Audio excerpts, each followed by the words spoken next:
As I enter my 20s, I'm starting to accept the nature of my emotional world. That I'm someone who feels deeply and intensely, and that it's okay to feel it all. I used to see moments of depression and sadness as something catastrophic, that it was something that I needed to get out of and completely avoid. I thought that if I weren't feeling happy or content, that I was doing something wrong. But then again, the human experience is about feeling both the highs and the lows. That the experience and life itself is about the ebbs and the flow like a roller coaster. I've learned that no feeling and no emotion is ever permanent. That after a period of momentum and bliss, naturally comes a period of rest and introspection. It is with this acceptance that I find beauty and intensity.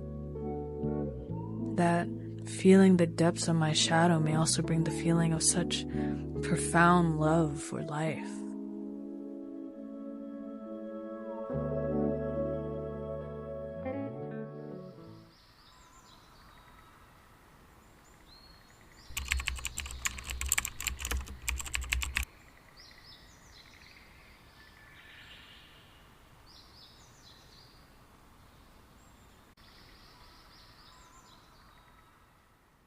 I want y'all to see my feet in the back kicking. I'm recording this on my MacBook today rather than the traditional camera because it's more comfortable for me. I feel like this keeps things less serious, or it's easier for me to flow while talking to my computer than a camera. I wanted to talk about this topic because I had a realization of a specific pattern that I would do with myself. Whenever I have periods of depression, I would feel a sense of shame that goes with it. In my culture, whenever you're depressed, it's just something you don't really talk about. It's one of those get over it type beat. Or it's like, okay, if you're dealing with it, keep it to yourself. It's something personal. Don't show it to the external world. And because I would feel shame, I would try to find healthy ways to avoid being depressed, avoid being sad. And so I'm learning how to gradually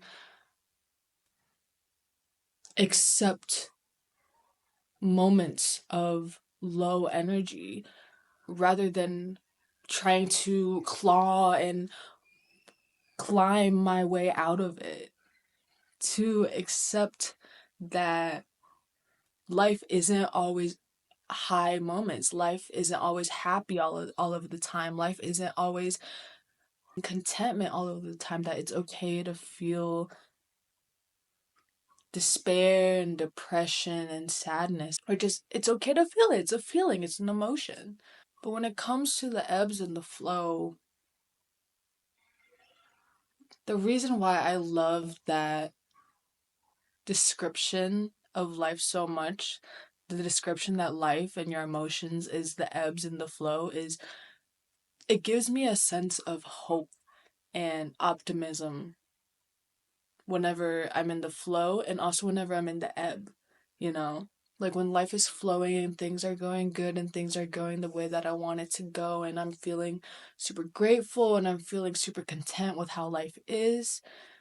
It's just a reminder that like the feeling is not won't be like that forever, and that I need to fully embrace the present moment of whenever I'm in the flow, because it's not going to be permanent. It's not going to be forever. So it makes me even more grateful that life is doing super good and I'm doing all of this and I'm achieving all of that.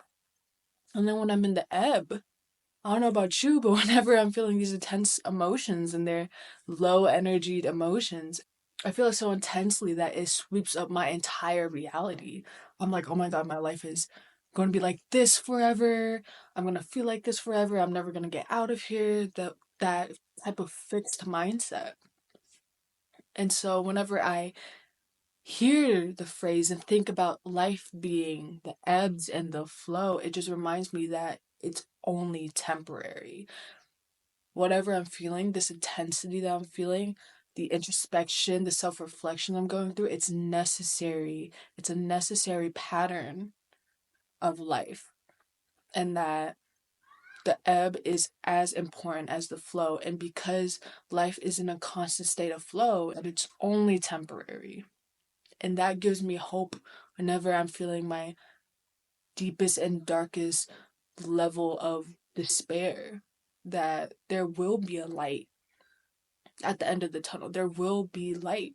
That whatever I'm feeling and going through, it's only going to be temporary. It's not going to be like that forever. Because life is so long and life is so grand to where things can change, you know? Life is flexible. Things can change, things can happen.